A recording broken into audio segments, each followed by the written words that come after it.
Good morning, good afternoon, and good evening, wherever you are in the world. And welcome to another episode of Glass Half Full, a podcast and a safe platform where we talk with a variety of teachers, entrepreneurs, spiritualists, uplifters, givers, shakers, and serenaders. Everyone has a lesson to learn and a lesson to share. Let's use our life experiences to enrich someone's heart, mind, spirit, and soul. Through sharing our experiences, we can be a learning inspiration for one another. I'm your host, Chris Levens. Let's welcome today's guest. Today's guest is Daryl Dittmer. Daryl Dittmer is also an author. After a humble and often tumultuous beginning in his life, Daryl Dittmer was confronted with a crossroads at the age of 19. Now, having been in recovery almost 4 decades, relentlessly working to improve himself and his life, Daryl has committed himself to helping others do the same through his books, his interactions, and how he chooses to show up in the world every day. Let's give a warm welcome to Mr. Author Daryl Dittmer. Thank you so much. Good morning. Thank good you morning. So much, Chris, for having me. Yes, you're more than welcome. Thank you for taking some time out to be a guest here on Glass Half Full. Can you tell everyone where you are in the world and what time it is, please? Sure. Actually, right now I'm in Mexico. We in Playa del Carmen. We live in the States. I live in the North Georgia mountains, and we came down here for a little vacation, and we ended up not being able to go back because our mountain got about 6 inches of snow and ice, and nobody's been able to travel up or down. So, Oh no! I don't want to say that we're stuck because it's beautiful, but we're flying back out today. Okay. Eastern time zone is actually where I am now. Okay. Wow, that's a lot going on, for sure. And I'm sorry, what time did you say it is? It's Eastern time zone. It's 8:04 a.m. 8:04 a.m. Okay, just for all the international listeners. Excellent. Well, thank you for this morning chat. You sound like you are ready to go, so we're going to jump right on into it. I like to ask all my guests this first question. I believe that our lives are in spiritual design. Can you share your life layout or blueprint with everyone? This is how you grew up, where your family lifestyle, bringing us up to today's time. Sure. It's been a wonderful and interesting journey, and I'm of the same sort of thought process in terms of I look at my life as a spiritual journey, although I haven't always looked at it in that way. So I grew up in the Midwest, actually in Michigan, and growing up in Michigan, my dad was a mechanic. My mom was she took care of the household and us kids, which I think was a significantly more difficult job than my dad. So, it was a Midwestern upbringing, which at that point in time, and this was quite a few years ago, it seemed as though everybody's dad, worked at either GM, Ford, or Chrysler.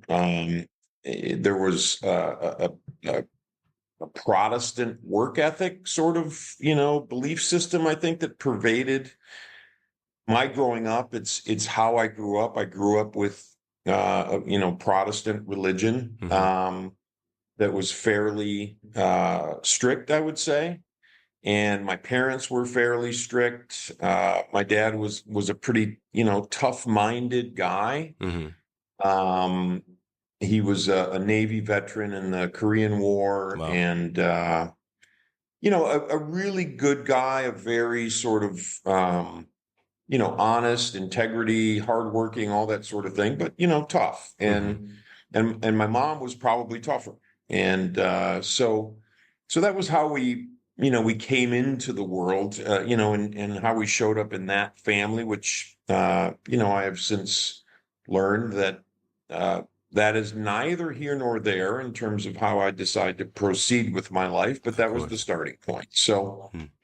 so around the age of 13, I had my first drink. I was introduced to, working at a young age. I was told that, many things by the time I was 15, I had to buy for myself. That was just normal. It wasn't anything that was like, What do you oh, mean this is buy for yourself? What does that mean? if I wanted a pair of jeans, if I wanted, Oh, okay. Nobody was here's buying it what's for you. yeah, this was interesting because my dad, when we were kids, I was 14, I think, at this time, and he put me in front of a farmer at church. We Hmm. had moved out to the country, and he said, "Can you put him to work?" And the farmer said, "Yeah, I can put him to work. Let's get him out there." So I go to work on this farm, and I have what we call in the Midwest tennis shoes, which are just sneakers, Hmm. but they have holes in them. I'm walking through, cow and pig poop and barnyards with 3 or 4 inches of poo and that sort of Mm. thing. And I said to my dad, "Hey, can I get some work boots?" And he said, "Well, yeah, you're working, so go buy yourself some. Save up some money and buy yourself some." He said, "Yeah, sure, Yeah, that's a good idea." yeah. I think that makes sense for Oh you. my Yeah, go get gosh. some. So anyway, and that was fine. Hmm. It allowed me to learn some self-reliance to a Hmm. degree at a young age. But anyway, so when I was 13, I took my first drink. I remember loving it. I remember wanting to do it more, What did you wanting drink? to do. It was actually a mixed drink. I'm going to say rum and Coke. Okay. Um, and that was my introduction to drinking. And I got in a little bit of trouble. I almost got in a fight because the wheels came off, and I was young, and this kid who was in high school, older than me, probably a junior or senior in high school, I kept throwing peanuts into his drink. And at one point he got really upset and he put me up against the wall and, wanted to kick my butt, and people pulled him off of me. Mm. And, but that was my introduction. It was just, I became a little unruly. And as that continued for me through my teens, to make a long story short, I got involved in drugs. I got involved in, just the the progression happened with me. I stopped caring about many things in my life. My relationship with my family deteriorated. My life was about lies. My life was about hiding. It became about protecting what I grew to enjoy and love, quote unquote, which was drinking and drugs. And that's all I wanted to do as that progressed. And so at the age of 18, there was I'll call it an intervention with my parents. It was 1984, toward the end of the year. Hmm. And they basically said, we want you to talk to this drug counselor. And if you don't, you can usher yourself out of our lives and go figure yourself out. And I said, I'll let you know. And Oh my gosh. getting Wow. confronted at that time was really scary because I'm an 18-year-old kid. I'm scared to death. I don't know what's going on. I don't want to be caught. I don't want to let people down. Mm. I don't want to be what I am at that point. Um, but I didn't know any other way to live. And I went to a New Year's Eve party, and this was going into 1985, so January 31st, I guess, I'm sorry, December 31st of 1984. And I remember being at that party, and I remember, there were probably, I don't know, a couple hundred people there, maybe, I'm not sure. But what I do remember about it was I was around all those people, and many of them were my friends, but I was the loneliest I'd ever been in my life. and I wasn't sure if I wanted to continue to be on planet. Those were the things that were going through my mind. So I decided to go talk to the drug counselor, and I walked into that meeting. It was just he and I, and I was planning on lying, cheating, and stealing like I had done normally. And he intimidated the hell out of me. He said, "You know what? You can't lie to me. Don't try. Don't start. I've been there. I've done it. I'm sober myself. Don't BS me." And so I was as honest with him as I could be at that time in my life, which, degrees of honesty, I have no idea how honest it was, but I told him everything I knew to tell him. And so that's when I started my sobriety journey. I was put into a 30-day inpatient treatment program. And how old are you at this time? I was 19. I had just turned 19. Yeah. So that's kind of get the story started, Chris. I'll take a break if you want to jump into something else. I know. Ideally, this is great. It brings us up to in today's time. So what's happening in today's time? Tell us. What is Daryl doing at this moment? What has this propelled you to do today? Everything, honestly. Everything. My life is, I wake up every day with a smile on my face. I love that. And, that became my definition of success at one point. Back when I was a kid, and getting sober, right? The second version of Daryl's existence, right? Is the first version was up until 19, the second version, and then there's been probably, a 1,000 iterations of the second version, but I wanted to learn how to live, but I wanted to make money, and I wanted to do all these things. And I grew up, as I said, in a very blue collar environment, but I got involved in business, and I took risks, and I did things I didn't want to do.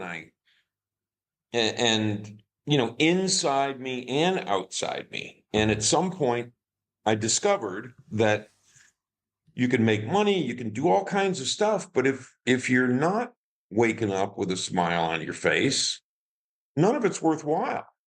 And so that became my definition of success, waking up in the morning with a smile on my face. And that's what I do. Were these the first steps after realizing about the start of the sobriety? Were these the first steps that you were building into your life, was just waking up and being happy? Or is that currently now that you're saying that you're waking up happy? Oh, currently now. Okay. Oh yeah. It was a clown show for a long time. Well, give us a little taste. What did the path look like after the first step, and how did it shape up to getting to this point of today? Yeah. So in treatment, there were two things that I received, or that I perceive now that I received. I'm sure there was a lot more, but one was hope. One was hope that I could have confidence. One was hope, that I could look people in the eye, that I could feel good about myself, that I could have a conversation, all of those things that I wasn't able to do. And then the other one was the 12 steps. I got involved in the 12 steps, and that was something that put a blueprint together for me for living, because I didn't know how to live, and that was okay, because I was a 19-year-old kid. I probably shouldn't have known how to live, but I had chosen a path of self-destruction, and so that married with my youth, it left the door open for a lot of change, and a lot of change was necessary. And you were willing, obviously, for the change to happen. Yes, I became willing.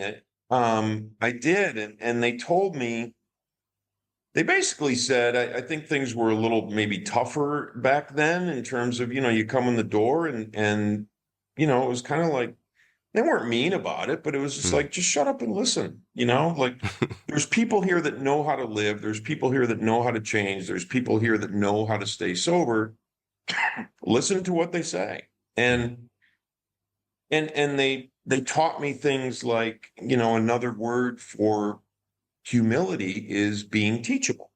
And so be teachable. You don't know how to do this. If you did, you might already be doing it. So there's a good possibility that you don't know. And so listen. So yes, willingness was and learning how to be teachable were two very important components that I think that I was fortunate to latch on to fairly early. Now, let me ask you, did you feel that you were like you were an addict, or were you just dependent on the drugs and the alcohol? I felt like I was dependent on the drugs and the alcohol. And I honestly, at this point in my life, and I don't know how to carve that up. I don't know how to reconcile that, or I shouldn't even say that. I don't know if that needs to be reconciled. Because for me, it was, there were a lot of things that I hadn't done. I hadn't lost a wife. I hadn't lost a house. I hadn't lost, you know what I mean? Like all of those things, because I was 19. I didn't gather any of those things. So it wasn't, it's interesting. That's a great question. And I love that question. And I think people get maybe a little hung up on that. But one of the things they told me when I came in was, all you need to have is a desire to stop. And that was all I wanted to do, was to stop, because they convinced me early on that the only way to improve myself and my life was to stop and stay stopped. Yeah. Because going back into it is going to make a mess of things, and maybe you might lose your life on the second time through. So yeah, for sure. This is it, just to stop. Wow. Right. Thank you for sharing that. I want to change a little bit and talk about you being an entrepreneur, a successful entrepreneur. What lessons from your sobriety journey have influenced how you approach business and leadership? That's, for me, it all integrates over time. The lessons that I've learned about living,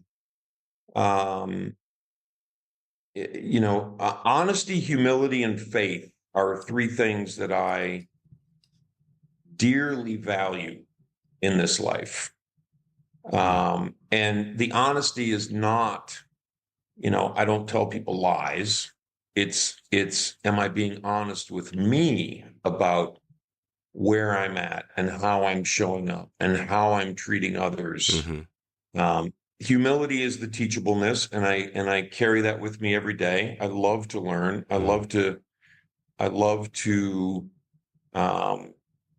my journey as an author. I don't have a clue. I don't know. I wrote books, you know what I mean? So I don't have a clue how to be an author.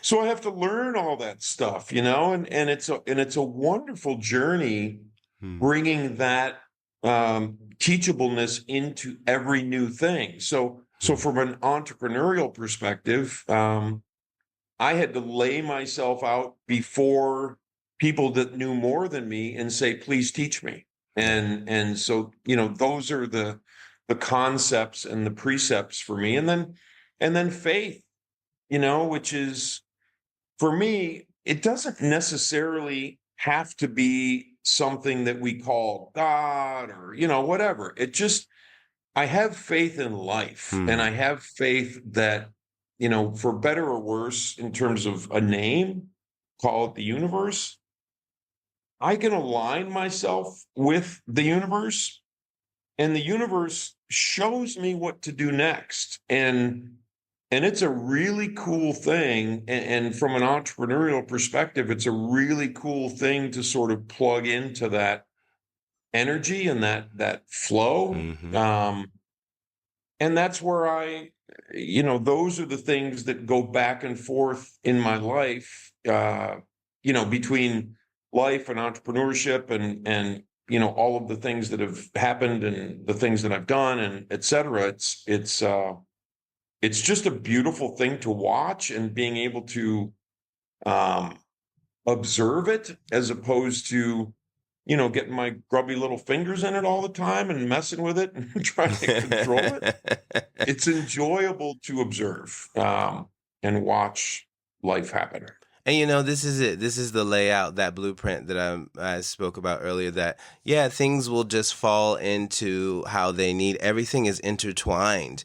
All the things that you have dealt with growing up as a teenager has brought you to who you are today, and the success that it has brought you as well. So thank you. That's such a great answer. It's all mixed in together, and having faith is so great.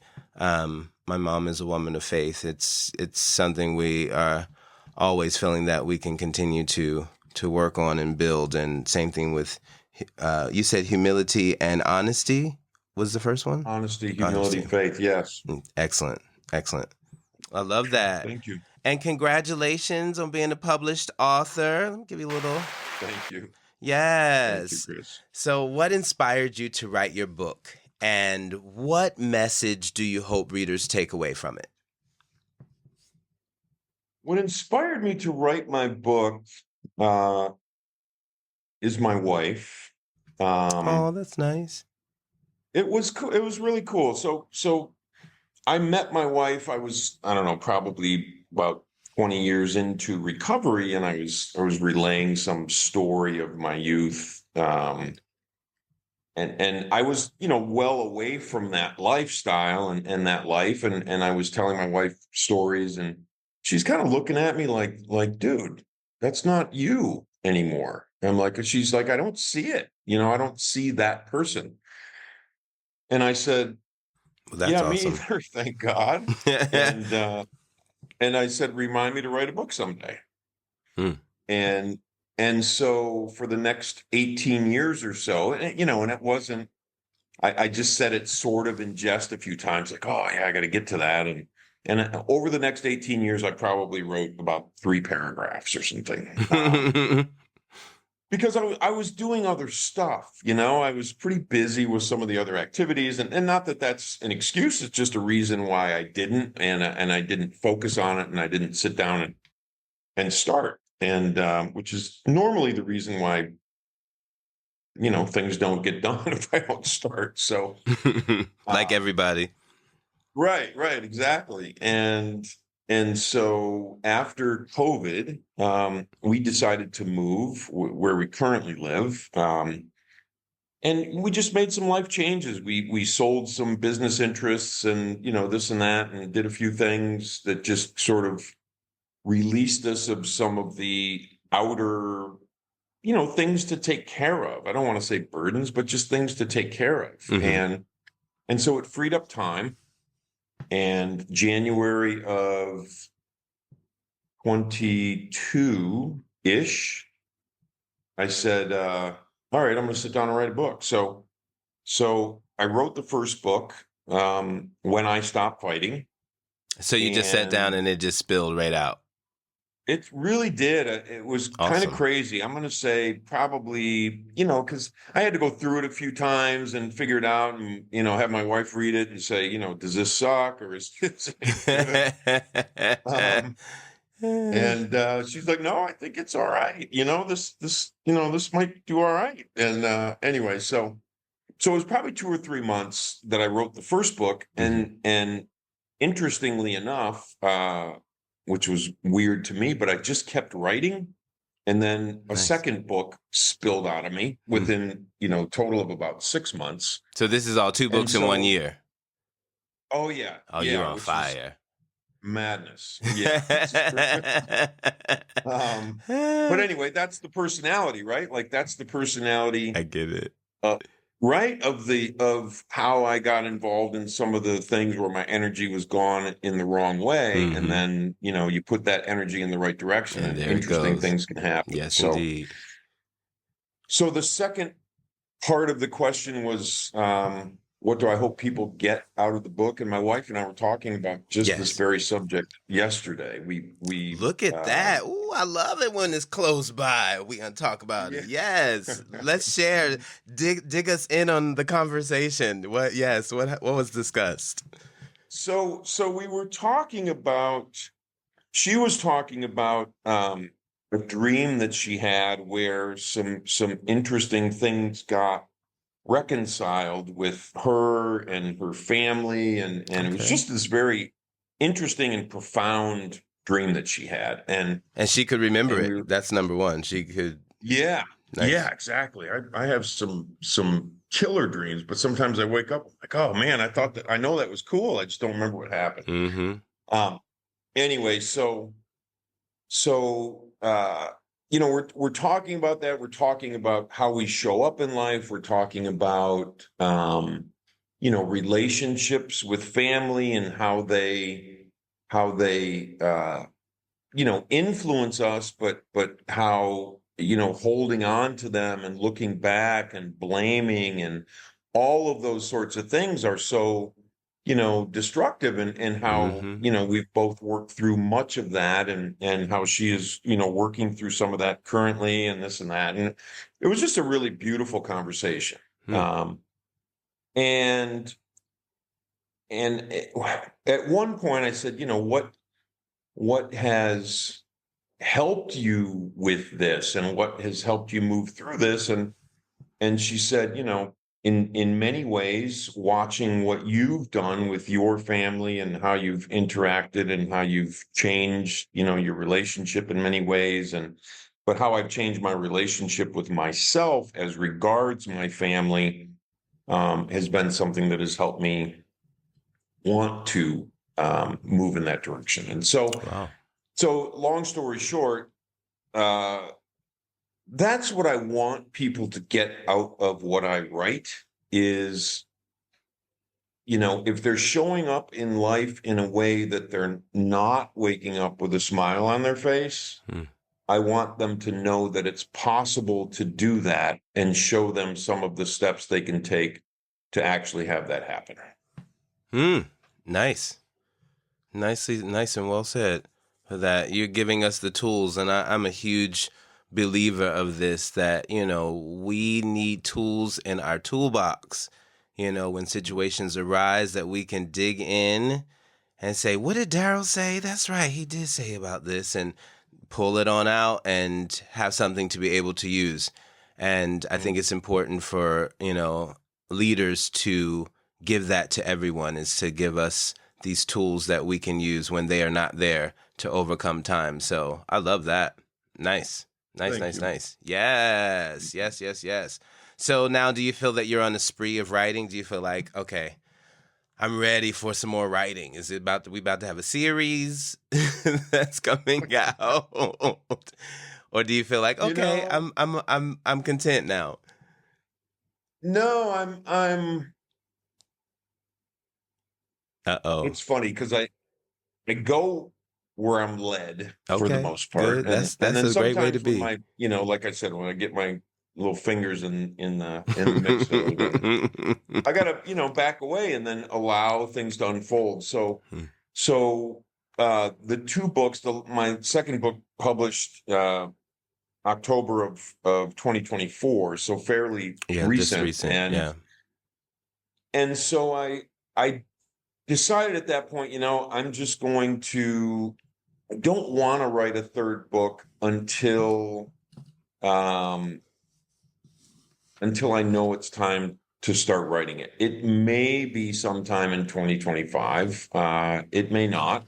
But so yes, am I going to continue writing? As far as I know, yes, I am. And because I want to have, it's fun.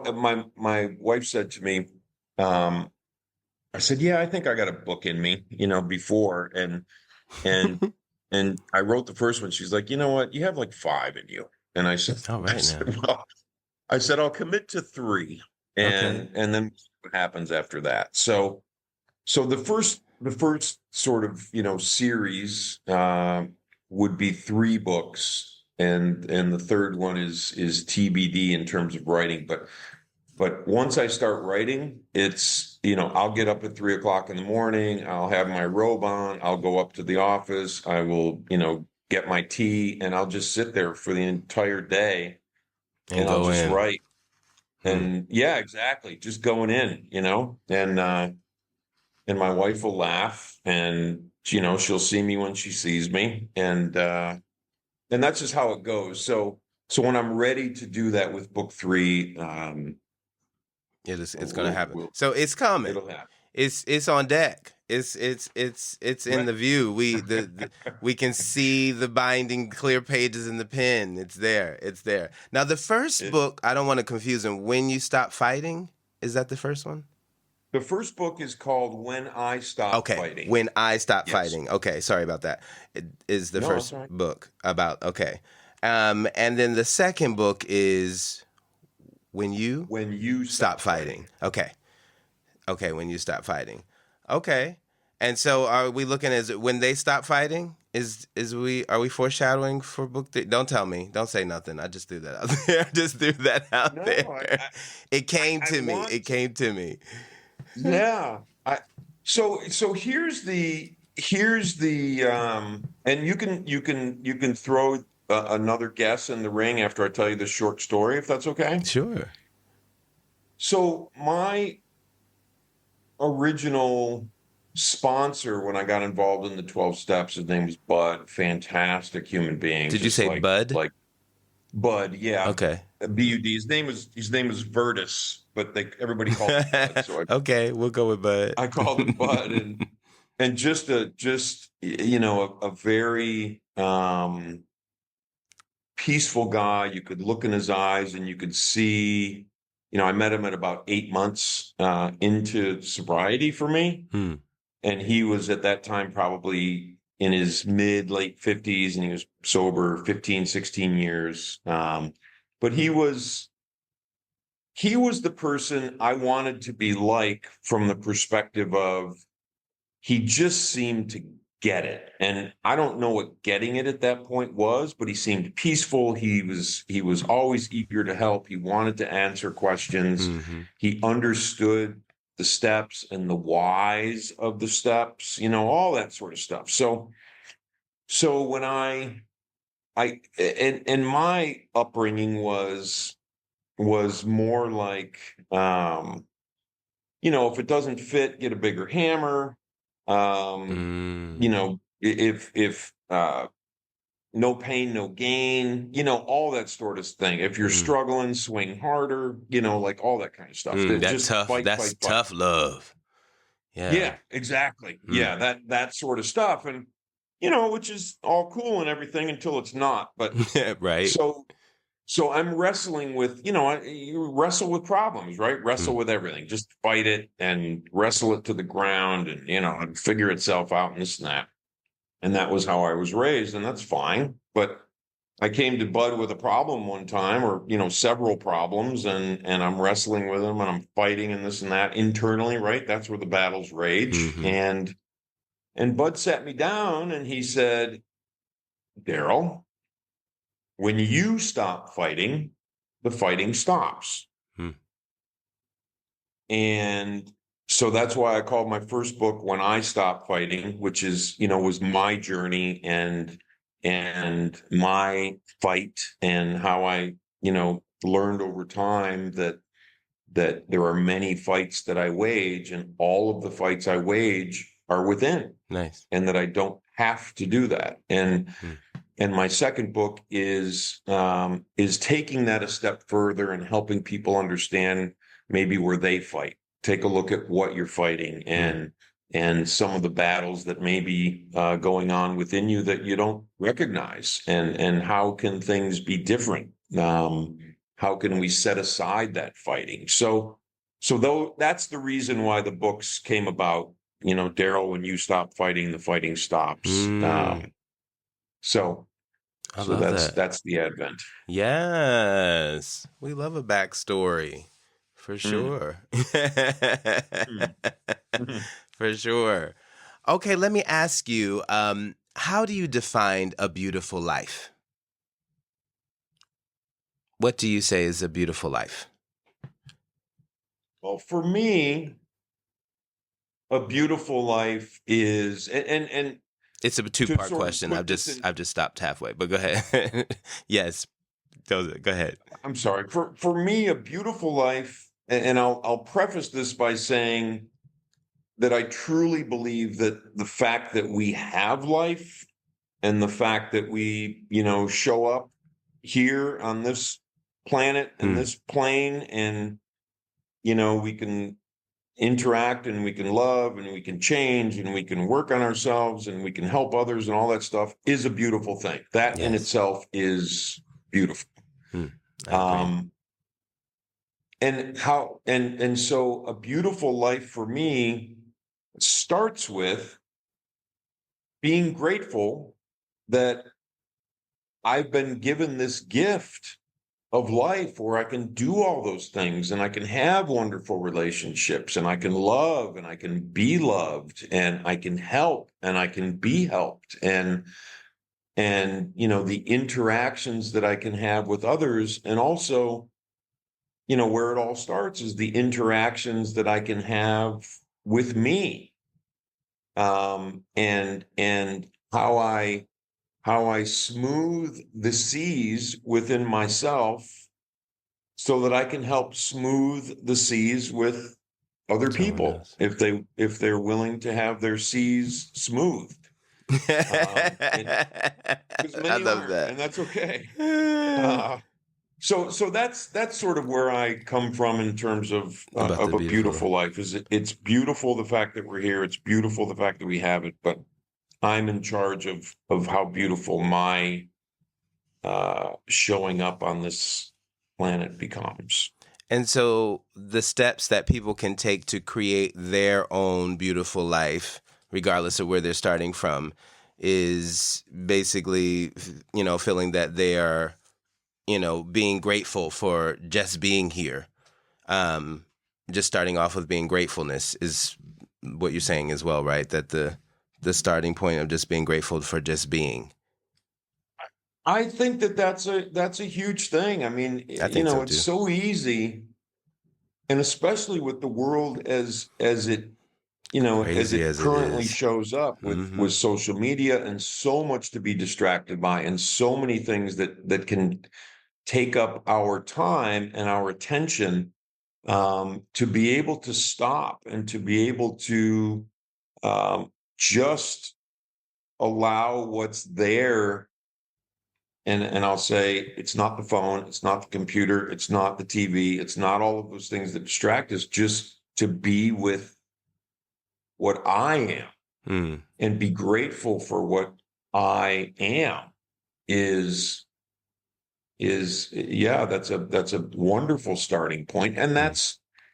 but it doesn't happen on day one. It takes practice, and it took practice for me to get to the point where I wake up grateful. Mm. Yes. But and I'll just say real simply, it started for me saying, my eyes can see and my ears can hear, and the Mm-hmm. I the can walk. planets move, and I have nothing to do with that. So I'm grateful that I've been given that, Mm. and that was the starting point for me, and it just it grew from there. I love that. And you can't gratefulness, you can't be angry and grateful at the same time. It's Mm, not it's not going to mm, work. And so gratefulness is a great way to really bring us back. And someone always asks about, like with these things trying to make them present, to try to be present with gratefulness, or try to be present with, just living in life in general. Do you feel mm. you live in the now of life, the presence of now? Yeah, I do. Is it a constant state? No.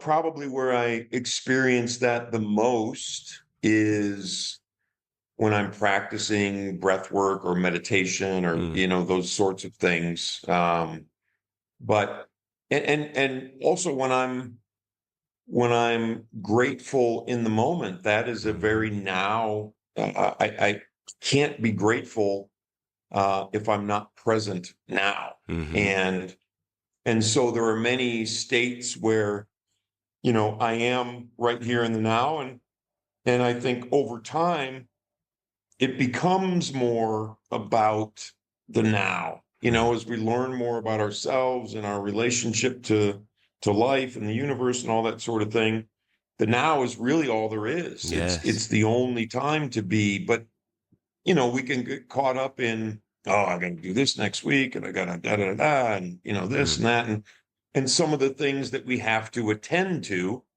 can sort of pull us out of that. so true. But I'm also a firm believer that if I'm not, there's a difference between thinking and adding feeling to something. So if my mind goes to a place and my emotions don't necessarily go to that place, I'm not completely invested in being gone.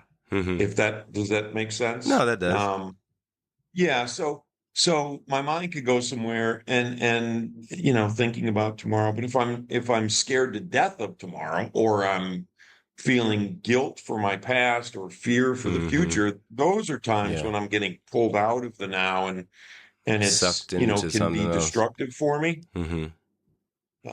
But the thinking is a different thing. I look at that as fairly innocuous if it's not married with the emotion. Mm, it's true. I agree as well. And some people like, Mm. if you think about thinking about being in the now, then you're now and you're in the now. Like someone said Mm. that, you think about being in the now, you're now in the now. It's a great way to bring Yeah. yourself right there is to think about, am I in the now? Yeah, you are right now. So from Yeah. that, we can Yeah. continue going on for it. But nicely, thank you for answering that. I Yeah. wanted to ask, you describe yourself as a full-time student of life. Um, Mm. what are some of the most important lessons you have learned, and how do you continue to grow and learn? I find that sometimes as leaders, we do a lot, and because you're doing a lot, sometimes we can become stagnant because of what we're doing. So, how do you continue to be able to feel that you're growing and learning, as well as being a leader? I've learned that my daily practices anchor me, um, anchor me in continuing to experience and evolve and move forward within myself. Mm, And that's where it all starts, and that's where it all has started for me. I can change things outside of me till the cows come home, but if I don't change things inside of me, mm-hmm. nothing changes. Yeah. And so those are the things that anchor me, and those are the things that keep me going. And it's interesting because there was a teacher. He was actually a sober guy, but he was a pastor. He was a minister at a church in Michigan a long time ago. He's since passed quite many years ago. But his name was Jack Boland, and he used to say, you know, drive home a different way from work, or walk through the house differently to get somewhere, or change up how you're doing things, and don't just continue to do the same things over and over and over and over, because chances are you're going to get the same results. Mm-hmm. Yep. And I agree with that 100%. And I've gone through, and I say this in my books, and I think it's important. I go through times when I'm very disciplined with my diet and my exercise and my meditation and my breath work. And that's how I spend most of my, I start my days in a certain way, and that anchors me for the rest of my day. And that's a beautiful thing. But I like to change things up because I don't want it to be repetitive. I don't That's want it to smart. be, when I was a kid, we'd say a certain prayer before eating. Mm-hmm. And at some point, it just becomes words that come out of your mouth. You don't think about it. You just want to get through it so you can get to the food. You know what I mean? It's true. Yeah, you're right. Like You're that, right. that can happen. Like a And that script. happened. And as a kid. And so I'm on watch for that in my life. Hmm. So, so to better answer the question, I would say that, I never thought I was going to do this. My wife bought me a Kindle last year, and I love to read because uh, I love to read books again, which My is a mom is this really cool person. thing because it's almost like I never read it, the first time. And I right, because I get out something different. I extract something different every single My time, and mom it's a says the cool thing. same. Yeah, I cannot say this answer. I can't agree with you because I don't know because I'm not this person. But my mom says the same. It's like she's reading again for the first time. I'm like, Yeah. really? Okay, I take y'all word for it. I believe y'all. Okay. It's a very cool thing, and so my wife bought me a Kindle. I was like, I really like books, thanks, honey, I appreciate it, but I really like books. And Mhm. then I was a year later, I'm like, let me check out this Kindle. And so I downloaded like 8,000 books on the Kindle. Oh wow. And it's the coolest thing ever. I love it because I can travel with it and I don't have to bring a bunch of books. Yeah, And this is so it. It's definitely a great idea. yeah, really cool thing. But the point is in how that changes my habits and changes how I do things is I read from I used to read in the afternoon, like, okay, when I get done doing all the stuff that I do, I'll read in the afternoon. And within 5 minutes, I'm falling asleep. Like I can't keep my eyes open. So I started reading in the morning. Like Okay. first thing, get up, get my tea made, and then start reading and read. And I can just read and read. And so changing up how I do things changes, it keeps things fresh. It keeps me moving. It keeps me paying attention. It keeps me from getting stale in some of the things that can become stale with continued repetition. So Hmm. so if that makes sense, I hope that answers the question properly, Chris. No, it did, of And course. Yeah, no, no, no. yeah. It did. You're good. You're Uh, good. No worries. So anyway, I try to keep it fresh, and I try to just We keep like you that. try to keep learning. Yes. And I love that. I There's like the there's idea of so that. much out there. There is, right? There is. My grandmother used Yeah. to say, if you don't learn something new within 24 hours, you've wasted a whole day. And Mm. so I have, every time I learn something new, I'm like, yes, I learned something new today. Because it's true. Like, we should be, pushing ourselves to learn something new. It's just a short amount of time, but people can spend so much time watching a TikTok or Instagram or YouTube video, so we have to, back in the day when all of this didn't exist, we were outside playing. We were reading books. We were doing coloring and doing other things of that sort. But now these kids, they're like, go outside and do what? Like, yeah, Right. it's a whole nother generation for sure. It is. I wanted to It ask is. you, what role does self-compassion play with self and with others? There's a saying that I love, um, that is just it's such an important thing for me, and this is what comes up for me when I think of compassion Mm-hmm. with myself and also with others is there's two things in life that can take me to a different place. And one is don't be too hard on yourself. So good. And the second one is don't be too easy on yourself. Now I really like that one. Thank you. So that's what I try to live by, and that's what I try to live by for myself, but it's also what I try to live by for others. And the reason that I say that is because compassion for me is not allowing myself to get away with stuff and it goes with self-honesty, that I shouldn't be allowing myself to get away with. And to be continually as honest with myself as I can be about how I show up for me and others in this life. And how does that extend to other people? That extends to other people.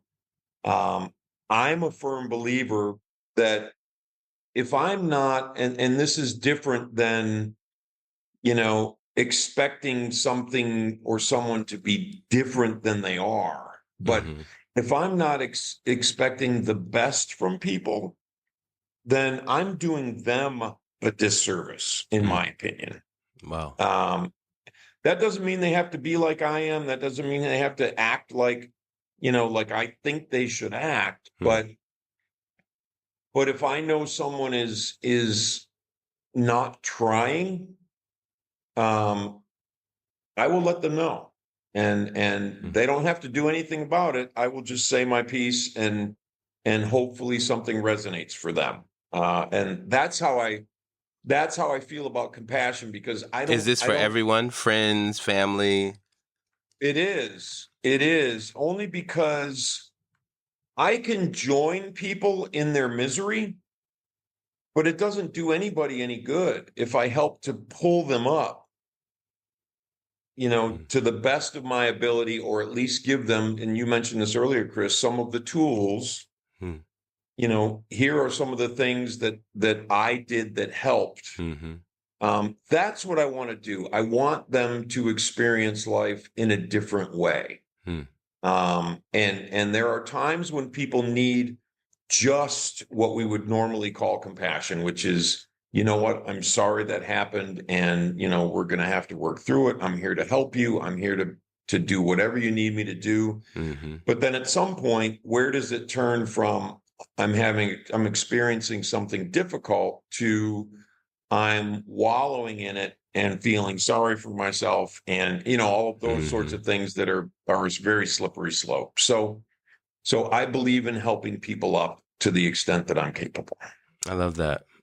Yes. Nice. Thank you. All right. So what's next for you in your journey? Are there any new projects, goals, or dreams coming up? Well, we know about the book that's on standby. Yeah, that was when they stop fighting. Probably 80% outlined. Yeah. Well, sorry, actually, go ahead. My initial thought was, so the first one, when I stopped fighting, the second one, when you stop fighting, then the third one would be the fighting stops. Oh, okay. All right. Hey, that's better than mine. That's way better than mine. This is why you're the author. See? There it is. I like that. That's the original thought. But what's next for me is my wife and I, we're What's your wife's name? She needs to be mentioned. What's Christina. Her name? Chris. Okay, yeah, Christina. She's a Chris. Okay, we love that. Christina. Yes. Yeah. You and Christina. What's happening? We do a fair amount of vacationing. We've got a new grandchild. We've got congratulations on the way. You're a young grandfather. Wow. Well, I guess sort of. Oh my gosh, I guess sort of. Tell my knees that. No, that's congratulations. That's exciting. It's a beautiful thing. It really is. Oh. So one about 7 months old. Her name is Lively. She's wonderful. And then that's a pretty name. In March, we've got another one coming from another one of our sons, and it's just it's a beautiful time. So wow. We actually came to Mexico to spend time with my son's wife's family. Did you tell us that you had kids? Did you mention your children at all? I did not. Oh my gosh. I cannot believe you didn't tell us about the kids. Isn't that horrible? They're going to be like, Dad, what is going on? I was just I Yeah. thought it was just you and your wife. I didn't think y'all had any children. No, well, they're old. I don't want That's to say they're so old. funny. Don't They're- stop, Dad. You're one's- digging a hole. One's turning 28 soon. The other one is They're 31. babies. So yeah, they're babies. Oh my yeah, gosh. they're cranking along. Oh, that's great. That's Yeah. cool. Okay, you're a dad and now a Wonderful granddad. Humans, I'm sure good they must guys. be. Yeah, for sure. So we follow where life leads. We do a fair amount of vacationing. We just we love sort of what we do every day. Our normal life routine. Yeah, what's next? It's interesting, but I have no idea, which is a really cool place to be. That's exciting too, right? Yeah. Yeah. That you are just going to be open up to the possibilities that come before you, and being present for that. So that's awesome. You'll be able to find exactly what you need to be, and that's what we want for sure. For sure. Yeah, for sure. Well, I like to ask all my guests this final question: is your glass half empty or half full? I guess my initial inclination as far as answer to that question is it's overflowing most of the time. Okay. There it is. And I don't mean that from the perspective other than I'm enamored with life. I enjoy it every day. A lot of things happen, great things, that we would term as great, and things that we may not term as exciting or fun, but it's all just part of the mix, and it's That's all it. just part of living and having learned that over these years. It's overflowing. So it's a wonderful journey. It's a wonderful ride. It's a wonderful adventure. And I'm grateful for it. Yes. Nothing wrong with the overflow, for sure. Can you tell, do you have any final thoughts for our listeners? Anything you want to leave us with? Can I tell a short little story? Sure.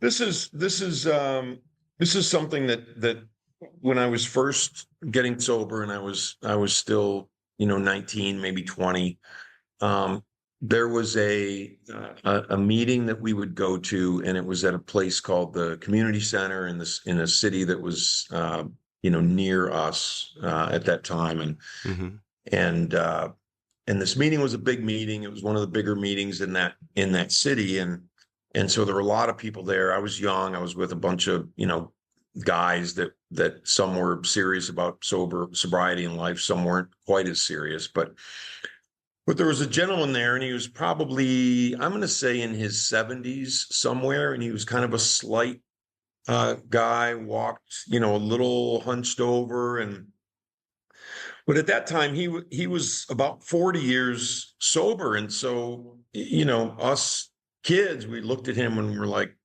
this guy's he's some sort of a deity, like he's just this cool, like unbelievable. We couldn't believe it, and he didn't have much to say, but when he spoke, we listened, and his name was Jimmy. And I talk about him a little bit in my first book, but he was the only person at that meeting, and 12-step meeting at that time, and 40 years sober and revered by everyone, but he would go grab the coffee pot and fill it up, the little carafe, and he would go and fill everybody's coffee, top it off if they need it, that sort of thing. Just this giving, wonderful, service-oriented guy. And it was just such a wonderful thing that I watched, and it gave me an idea of that humility, that he had. And it was just, in that service-oriented thought process. And one of the things that he used to say, and this is a big thing that I like to leave everyone with, is he said, if you want to have a successful sobriety and a successful life, meaning internally, and it could also translate to externally, you have to learn how to stay small. And I didn't exactly know what that meant, but it always intrigued me. And what he meant by stay small was stay teachable, stay humble, stay open to learning, and stay open to, just being taught from everywhere. Everyone can teach us something. And I think that's one of the most important things, especially today where information seems so important and trivial answers seem so important. Being open to learning from everything and everywhere is incredibly important. So staying small is something I carry in my pocket every day. I love that. That is great. Nice. Look at you, storyteller. I love it. Thanks, Jimmy. Yes, Yeah, thanks, Jimmy. Jimmy gave me that one. Thanks, Jimmy. Yes, Jimmy and Bud. We doing it in Jimmy here. and Bud. This is it. This is it. I love it. That's so great. Thank you for that nugget. Thank you. Yes. Can you tell everyone how they can reach you if they want to find out more about you? Sure. I have And a about your website books?